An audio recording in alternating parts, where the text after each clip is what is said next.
we are about 1 week away from UFC 329, Conor McGregor versus Max Holloway 2, and I'm honestly surprised that the main event hasn't been replaced or canceled. I'm shocked that Conor has made it this far, um, but here we are. It seems like we are in the fight week of a McGregor return. This card is pretty stacked. I'll say the main card is looking really sweet. Prelims have got a lot of really fun fights on them that I'm very excited for. So let's get started on the early prelims. The opening fight of the card, we have Alessandro Costa stepping up on short notice to fight Cody Durden. Um, the original matchup here was Ode Osborne versus Cody Durden, and I like that more for Cody Durden than I like Alessandro Costa. But we have Costa coming off of two first round finishes, I believe, or it could be a second and a first round finish. Costa's proved himself to be a pretty dangerous finisher and a dangerous prospect to deal with. We've seen some good grappling, some good power from him. Just KO'd Matt Schnell in the first round. I don't like this fight very much for Cody Durden. I think this is a really dangerous fight for him to take, and Cody Durden is an interesting fighter to me just because when he is on, he looks pretty damn good. In his last fight, he looked really damn good, and I was very surprised with how well he fought in his last fight. But he does tend to have a gassing problem where he's a very solid wrestler, tiny bit chinny, but a very solid wrestler.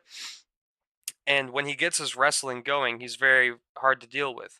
So if he can, implement his wrestling and push the pace on Costa in the wrestling for the entire fight, then I think he's got a very solid shot at winning. But I need to see more improvements in his gas tank before I confidently pick him to do something like that. So I'm going to pick Alessandro Costa for maybe a mid round two finish. I think the first round will be all Durden with his wrestling, and then the second round will be Durden gassing a tiny bit. It's kind of like the Josh Van fight, I think is what's going to happen. Where he just looks great in the first round, and then by the first minute of the second round, he's breathing out of his ass. So I think Costa's going to get this one done. On to the next fight, we have Zachary Reese versus Ryan Gondra. Um, I don't know. I honestly I don't know much about either of these two. I know a little bit about Zachary Reese. And he's all right. He had a pretty sloppy fight with Michelle Pereira, who just had a pretty sloppy fight with Shar Bullet. So maybe Zachary Reese isn't all that bad, but um, I think I'll still pick no, I'm picking Zachary Reese just because he's American. Fuck it, America, baby. I don't got much else to say about this. I'll move on to the next fight. The prospect killer, the undefeated. Oh, Taker. We got Ethan Ewing fighting Fareed Basharat. Another undefeated prospect for Ethan Ewing to take on. I guess Fareed's ranked, so he's not even really a prospect at this point. He's just a contender. Um, I'm gonna pick Ethan Ewing. Fareed Basharat, obviously he's good. He's undefeated, but Ethan Ewing, he's just got a level of skill that is just like it's so refreshing to see like a new generation UFC fighter, new generation mixed martial artist have such a deep bag of skills and such a calm demeanor in the cage to be able to implement the ideas that he's cooking up in his head on the fly. His presence in the ring, it's like aggressive in a non-aggressive way where it's like he's there and he's present enough just to make you not want to do anything, and then when you do try something, he's got the counter for it.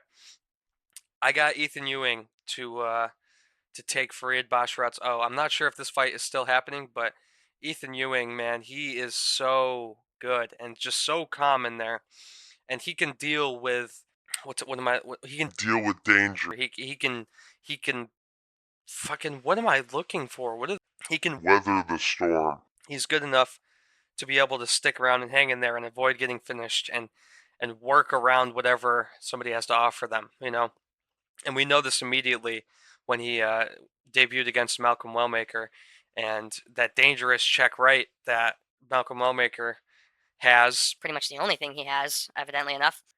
Ethan Ewing took it and took it right on the chin, and felt it, but calmed himself down and kept going. And that's the really important shit that I like to see from Ethan Ewing. Is not only is he talented and highly skilled and he knows exactly what he's trying to do in there, but he's also He can deal with tricky situations like getting borderline chinned. by somebody who's flatlined four people before you, you know.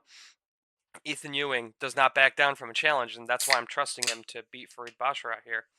It'll be very good to see Ethan Ewing get a ranked spot and see him fight up the ranks. I mean, this is a fighter that people are talking about in the same conversation as Piotr Jan, which I think is a little rushed, but it's a fight that I would love to see. Like, if Ethan Ewing can consistently keep taking out competition and rise all the way up to championship level fights, I would love to see a fight between Ethan Ewing and Piotr Jan. That's the level of skill that people are noticing in Ethan Ewing. He's that good.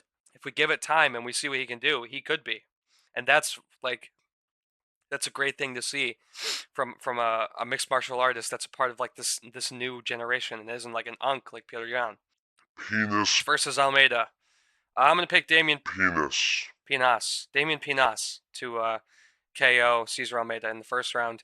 I don't want to break down this fight. There's not much to break down. They're just big, I'm going to knock you out guys. It could be a 50-50, who knows, but I'm going to pick Damian Pinas because he slaughtered the last guy he fought. To the headline of the early prelims, we have Wang Kong versus Tracy Cortez. Tracy Cortez is on the down and out. We just saw her get slimed out by, I don't remember who she got slimed out by, but she got slimed out pretty fucking bad. She got knocked out, I believe.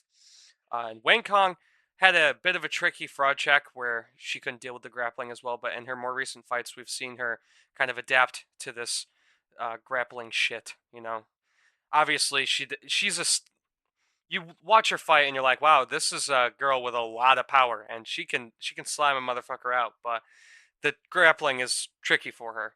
Um, but you know she's getting better with it. She's dealing with it better. I like the improvements I'm seeing from Wang Kong in the grappling. Maybe it's not in the sense where she can reverse position and get in a dominant position of her own, but it's more of like I'm going to deal with the position I'm currently in and maybe stand up, but definitely survive any submission threats, which is good. It's good enough because even if you spend the rest of the round on the bottom, you're still going to get stood up at the beginning of the next round. And standing up in front of Wang Kong is not good because she can hit like a man, really. And Tracy Cortez is very hittable. She gets hit by a lot of the girls she fights, and in their last fight, I believe she got KO'd. Who was it that she got KO'd by? I'm trying to remember, but I can't. I'm gonna pick Wang Kong to knock out Tracy Cortez, just because Tracy Cortez isn't really like a grappler, you know. She's a striker, and this is a favorable matchup for both of them. I know the last lady that Tracy Cortez fought was a grappler, and she still got knocked out. I'm gonna favor Wang Kong in a mainly striking match. I think Wang Kong's gonna chin Tracy Cortez, probably knock her out in the second. So yeah, I'm going with Wang Kong round 2 KO. This is like one of the only female fighters I can confidently pick to get a finish is Wang Kong. She's just that powerful. And that's pretty sick. I like Wang Kong a lot. On the beginning of the prelims, we have Luke Riley versus Kai Kamaka. I don't really know much about either of these two, to be honest with you. I know, like, obviously, Luke Riley, another Scouser prospect like Paddy Pimblett, but I don't know too much about him other than the fact that he's undefeated and he's got pretty good hands.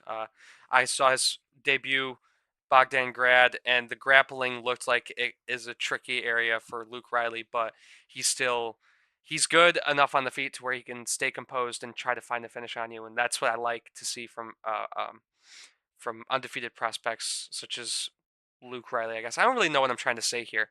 He's got good pressure on the feet. He's got good boxing, kind of iffy head movement like Paddy, but he's powerful on the feet, and that's cool to see. His second fight, I don't remember who it was against. I don't know why I can't fucking remember anybody right now, but I remember that it was a fun fight, bit sloppy, but a good performance from Luke Riley where the rounds were close-ish, but he was just doing better and landing more, and that's good, you know. So I'm gonna pick Luke Riley to probably KO or get a decision against Kai Kamaka. Maybe like a late KO or this like a dominant decision against Kai Kamaka. I don't know too much about Kai Kamaka though, so you can take this pick with a grain of salt. I'm low key a little bit of a casual right now. I didn't really do any research on the prelims per se, but definitely the end of this card is where I'm going to shine. I want to show off my MMA hardcore knowledge, you know. What you said? Man, I'm going to show this fight's IQ and showing that these fights, man, I know these things. Wild cherry. Adrian Yanez versus Cody Garbrandt. Adrian Yanez, let me down before, but you looked really good against Ricky Simone, and Cody Garbrandt looked not good against. Surprise, surprise, surprise, guys! I fucking forgot who Cody Garbrandt just fought. I'm gonna pick Adrian Yanez to slime out Cody Garbrandt in the second round. Yanez looking powerful, slick. I liked his last performance, even though it was a draw. I thought I'm a Ricky Simone enjoyer, and I thought that Simone was getting his ass whooped in that fight. Yanez looked sharp. That was a great performance from Yanez, even though it was a draw. I think he's gonna piece up Cody Garbrandt, who's getting slower, getting older. This should be an easy outing for Adrian Yanez. I like this fight for him. But if I'm wrong, fuck it. Who cares? Gable Steveson. I heard rumors that Gable Steveson has been workshopping a homemade MMA technique unseen by any previous MMA fighters called the loophole, and he's going to use it on Alicia Ellison in his debut. This should be a win for Gable Steveson. I don't want to fucking talk about this fight. I don't give a fuck about this fight, to be honest with you. And I'm glad they took it off the main card. Gable Steveson should be a breath of fresh air in a borderline dead division. Heavyweight is not looking too good. It'll be cool to see such a talented wrestler make the transition to MMA and start kicking ass in the UFC's heavyweight division. I mean, other than that, man, I like Gable Steveson is such a fucking unlikable douchebag, and the people he hangs out with, like John Jones and all them, like, could you surround yourself with a fucking worse crowd hanging out with Gordon Ryan and John Jones and all them? This might just have to be like a whole other fucking video. I've already made one video about Gable Steveson and shit with Craig Jones at CGI too, but like, fuck Gable Steveson. I don't give a fuck about this fight. This is more my speed, okay? This is more my speed. We got Robert Whitaker making his 205 debut against Nikita Krylov. I'm going to pick Robert Whitaker to chin Nikita Krylov probably in the same fashion that Dominic Reyes did. Nikita Krylov really is a big fan of entering exchanges head first and cocking back punches like a fucking cartoon. Like, people try to punch in the cartoon where they really rear their shoulder back and try to get like a mean torque on their punch. I don't like that Nikita Krylov does that, and especially not against a talented striker like Robert Whitaker. I was a bit worried about Whitaker's move up to 205, and I still am a bit worried. I feel like there could be like a size difference issue here, but Whitaker is good enough to the point where I feel like that size issue shit doesn't really matter. I mean, he did well enough against Rainier de Ritter, who was already 205 sized and is now actually moving up to 205. Robert Whitaker should have won that fight. I mean, Rainier de Ritter literally cheated to avoid getting finished by Robert Whitaker. Since Paulo Costa moved up to 205, I'm feeling a little bit better. I can't say I feel really that much better, though, because I feel like that was always an extremely winnable fight for Paulo Costa, fighting Azamat Mirzakhanov. You're fighting the smallest guy at 205, who's a southpaw, and you notoriously do well against southpaws because you can get your body kick going. I picked Paulo Costa from the moment that fight was announced. I had a feeling that Paulo Costa was going to be able to deal with a guy who's smaller than him, who fights in the stance that he's good against, and like Paulo Costa has a good chin. Like he's never been. Did Adesanya finish him? That's it. A guy who is taller and has really great counter striking skills. Like Paulo Costa was always going to be Azamat Mirzakhanov. I couldn't think of a universe where Paulo Costa wasn't going to beat him. That was such a good fight for Paulo Costa, and he's 205 sized. Robert Whitaker is middleweight sized, not even. Like, he's kind of welterweight sized, but he's just too dense to be at welterweight and do good there. Um, and I'm worried maybe about Whitaker's chin, maybe not this fight in particular, but maybe future fights at light heavyweight. I'm not exactly thrilled about the idea of Whitaker having to deal with more powerful guys, even though he already has some issues with surviving punishment down at, middleweight. But this fight should be good for Whitaker. I like this matchup for Whitaker in particular. This and Alexander Rakic were my two fights that I really would have hoped Whitaker would get at 205. But this is a good matchup for him, and I think he should knock out Nikita Krylov. And it would be nice to see a Whitaker knockout. Like I love getting like I almost just said it. I love seeing Whitaker finish. Hold on. That's not what I meant. I like seeing Whitaker get highlights. He's just such an upstanding dude, such a chill ass guy, And when he does get a finish, they're always electric. Like that Ikram Aliskerov finish was fucking outstanding to watch. So I'm gonna pick Whitaker to beat Nikita Krylov, probably by first or early second round finish. I just want to see it. I want to see it, man. I want to see Whitaker get a fucking comeback finish.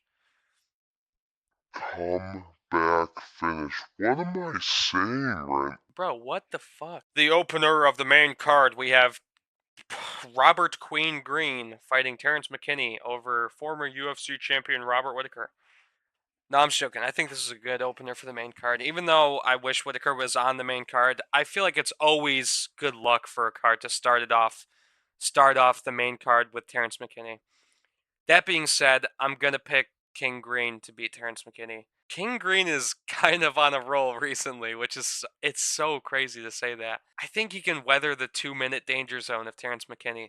I think Terrence McKinney's gonna try and push the pace, and King Green is not gonna have any part of that. And then it's just gonna go past the first 2 minutes, and then King Green will find a finish. That's kind of all I have to say about this one. There's not really much to break down here. It's just, can King Green get out of the first 2 minutes? And my answer to that is yes. No, I think King Green will get like a late round one or early round two finish. He takes his time a little bit. He definitely likes to make sure that he has the finish set up before he goes for it. But I think King Green will get the win here. This will be good. This will be a banger fight to open up the main card. I'm a big fan of this one, but I'm definitely picking King Green. Brandon Royval versus, oh my days, Loney Kavanagh. I'm going with Loney Kavanagh on this one. There's a couple of unanswered questions from Loney Kavanagh for me. Mainly just the grappling, honestly, not even a couple. It's just the grappling, and we know he can go 5 rounds. He went 5 rounds in Mexico City at elevation up against Brandon Moreno on short notice. I feel like that's like everyone is trying their best to like set the odds against you with those fucking like that setup there, and he still won. Like he whooped Brandon Moreno's ass. So I think Loney Kavanagh will do the same to Brandon Royval here. Picking Brandon Royval to try and grapple with Loney Kavanagh or try and fight smart against Loney Kavanagh, you just can't pick Royval to do something smart. He wants to strike and he's gonna strike, and that's just how it goes. That's really how it's gonna go. Um, I don't think he's gonna try and point fight or be measured with his moves. I think he just wants a dogfight. I think Loney wants a dogfight. I think they both just want to go out there and let their hands fly. And I say, fuck it, let them, dude. This is like mayhem waiting to happen. This is the fight I'm most excited about on this entire card. Like I have been like getting more and more excited just thinking about this fight as it gets closer to fight night. This is gonna be sick. And I'm gonna pick Loney Kavanagh to probably get a decision victory over Brandon Royval. I don't think he's gonna finish Brandon Royval. I think only Manel C Cup Cop can finish people at flyweight, or not. Like he's not the only person that can finish people at flyweight, but he's the only person who can consistently knock people the fuck out of flyweight because he's on steroids. But I think Loney Kavanagh, he's slick, man. He's such a like holy shit. What is this, like his fourth fight in the UFC, and he's like what, rank 6? And he's fighting Brandon Royval? Like holy fuck. This guy has jumped up so quick, and it's not even like it was pure chance. Sure, but like he's just been looking so good. He's just going up against these top ranked guys and he's looking great. I say that he's only fought one top ranked guy, but he looked so good against Brandon Moreno. And maybe that could have been like a situation where he was just like ready for it and he was just on and he just wanted to show how good he was because he was feeling down after that loss. But I think he's going to be riding that high wave there, and I think he's just going to keep the ball rolling here. His hands are so slick, and I think he learned from that Charles Johnson loss. Charles Johnson has the hands of Midas, bro. Everyone he knocks out does so well after he knocks them out. Yeah, man. I like this fight for Loney Kavanagh. I think he should win this one. Loney Kavanagh.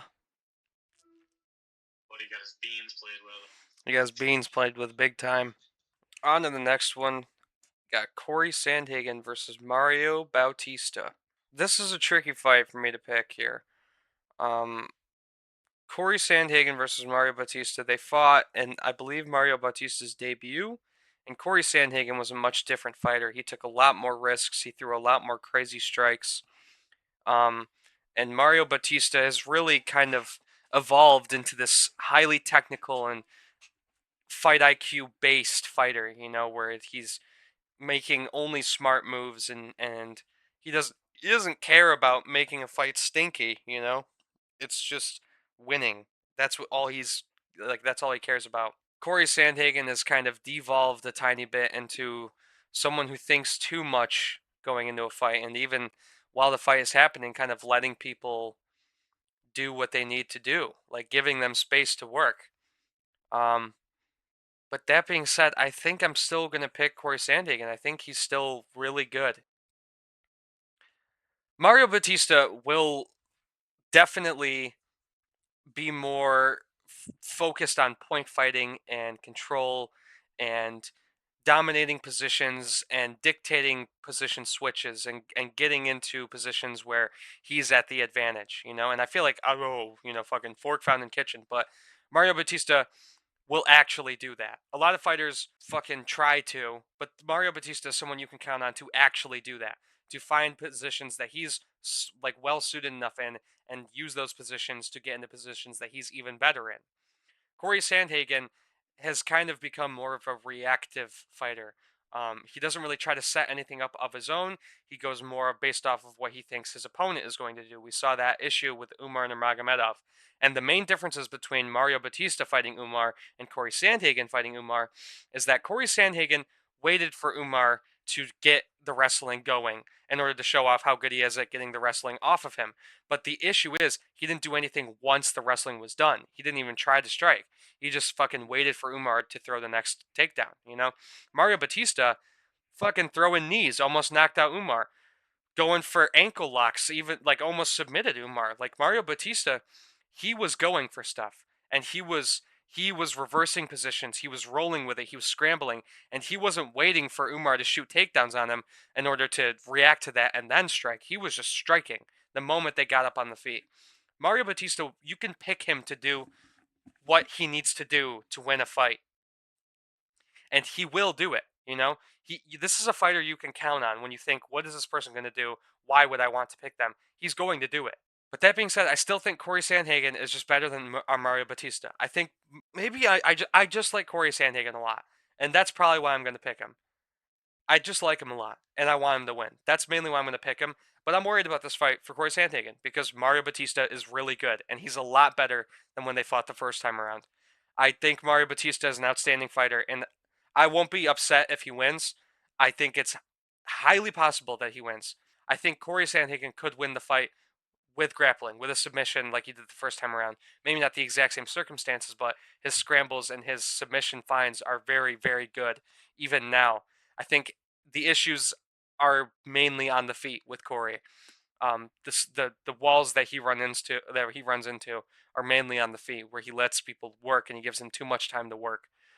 So I hope this fight gets down to the ground because that's mainly where Corey could shine and get the win here. On the exact opposite foot of a boring grappling fight, we have Benoit Saint Denis versus Paddy Pimblett, an exciting and potentially grappling fight.